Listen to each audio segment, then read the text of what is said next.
Welcome back to Outdoors with Larry Ray on 790 The Bet.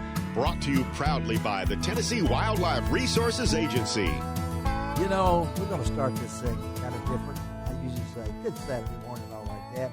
I should have let him introduce himself because, I mean, he has a way, and he will introduce one of the segments. I haven't decided which one yet. But, you know, Frank Barton is a former part of this show as a sponsor for many years, but at the same time, the friendship started when at the old original store out on 64, well, the young lady that was my sales rep said, "Hey, we got a guy over here who would like to be part of the show," and I think that was in, I don't know, how many years, Frank? 2009. 2009. You believe? No, 2008. 2008. Let's scrimp a year here, and he stayed on part every third Saturday. Frank Barton comes in here, and he doesn't tell me all the story a lot of times. You know, I mean, we know he's the dog man. We know he loves dogs. We know this will be the first Christmas without Delta, and which will be hard for the family there. But at the same time, the memories are there from this past year. Of the Master Nationals, where there were 1,845,000 dogs entered, and Frank knew them all by how they wag their tail and how they talk, you know. But and I did not realize that Frank was the recipient of the 2020 Master National Retriever Club Foundation Humanitarian, let me take a breath, Sportsman Recognition on behalf of them. That's a big honor for Frank. He never told me. Of course, he knew I could not get all that out in one sentence. But, Frank, congratulations. 2021 was a special year for you, for your family, and things along that line. So talk about it. What was 2021 like for Frank Barton? Well, thank you again for those warm, kind remarks. I appreciate that, Larry. And Merry Christmas, everybody. The 2021 was, like everyone said, challenging because of all of the everything having to do with COVID and things like that. The highlight for me was getting back into regular dog training almost daily.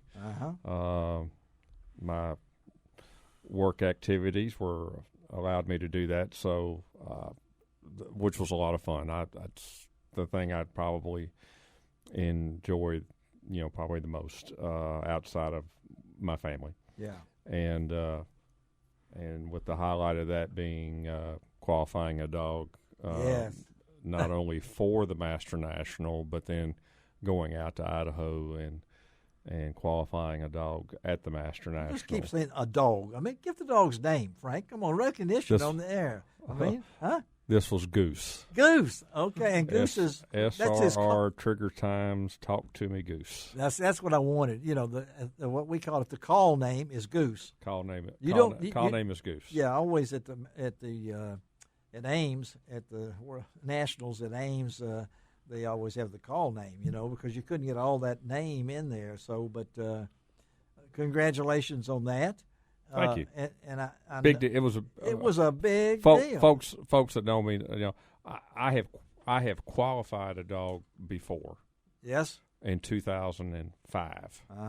It was not my dog. This was your dog. I qualified it for someone else, but it was not my dog. Yeah. And so this is the first one of my dogs. Yeah. And it's the first one I've actually been able to compete with, because of business activities. When one of the things I know, when I got in the power sports business, it's a lot of fun. But unfortunately, one of the things that happens is you work pretty much every weekend. You do. Yeah. And so I missed out on a lot of weekend activities, running dogs being chief among them. So there were some business changes in 2021 for you, business changes, and now, of course, you're still involved with your son Franklin in the Kubota.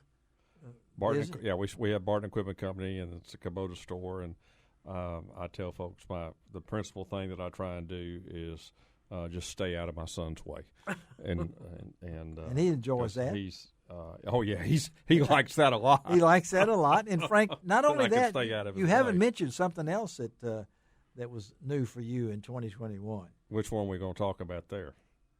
You got a new truck, Frank. You got a new truck, Frank. Come on now.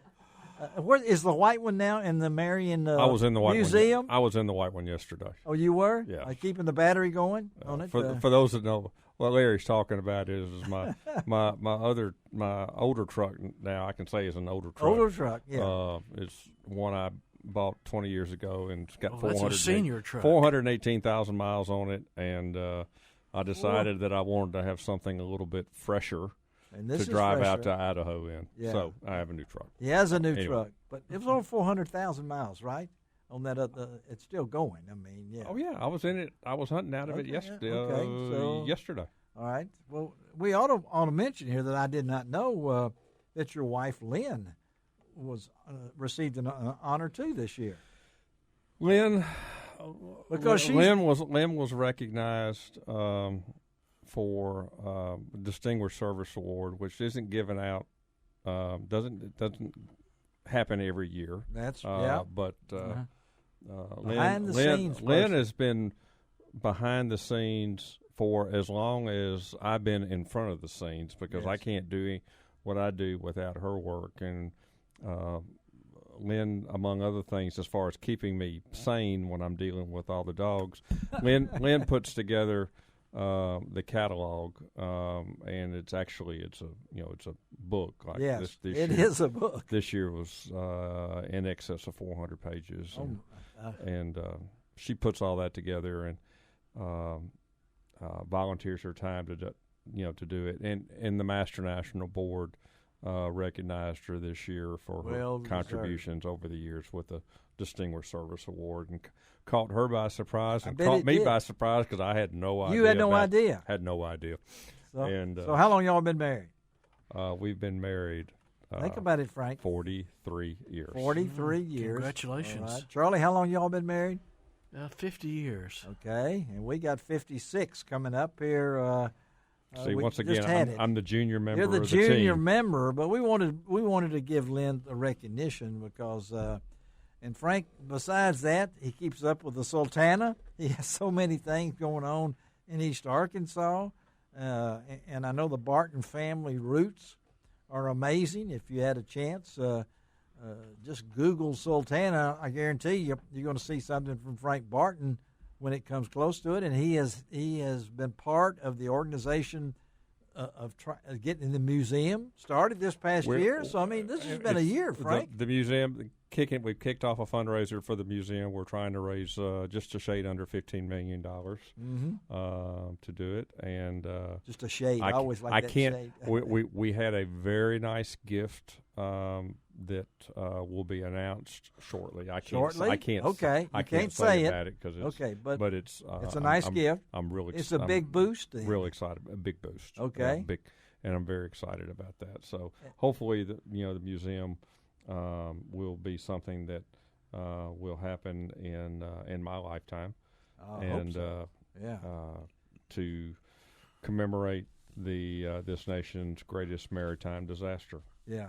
And it's probably the most fascinating story that you've never heard. Well, I have, because I've read all the books, and I'm an historian, and the Barton family, you have traced that back to who? My great grandfather was one of the rescuers. Yeah, and that happened in April 27th, 1865. Yeah, he's got the date round and everything like that. There's a couple of things I might have to think a little bit about my anniversary, but that one, I know what April 27th, 1865 is. We will make sure that Lynn gets a copy of this show for sure. No, don't send it to Lynn. She won't be hearing it. Oh, yes, she will. A little early in the morning. No, we'll send her a copy of it. She can listen to it anytime she wants to. Thank you very much. Driving in the big truck sometime. I don't, the cassette player still working the whole truck, so.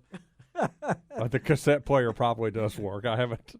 I got a cassette in my truck. I mean, we can swap trucks here. Mine's only got 240,000, and mine's a 2000 model, and Frank's the other. Frank, I really appreciate your efforts. Frank would be here during the COVID. He would be on the. He doesn't have to do this, folks. I mean, but he is such a valuable part of this team for so many years, and our friendship over those years has grown. And Frank is a waterfowl man, and he was showing pictures before we started today.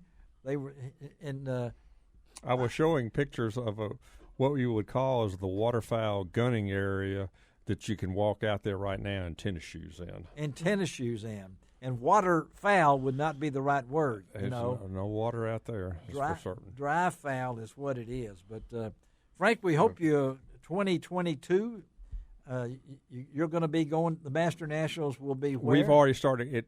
It's in Washington State, and we've already started. No wonder you got a new truck. Yeah, we've already started qualifying. We need 6, and we've already gotten 4. Okay, all right. With Goose, and also 4 with his sidekick Hershey. Did not get to run Hershey this spring because she was having puppies. And then I have a younger dog named Hope that we hope will get kicked out and get started doing master work this spring. Hope. So Hope we'll is, see. Hope is young. The story is still out on Hope. Hope she's got a ways to go. Well, we hope that she has hope in it like that. All right, let's take a break. Charlie Covington, Frank Barton in the studio. We're going to see if we can hook up now with Mr. Bill Cooksey. We'll see that on Outdoors with Larry Ray. We'll be right back.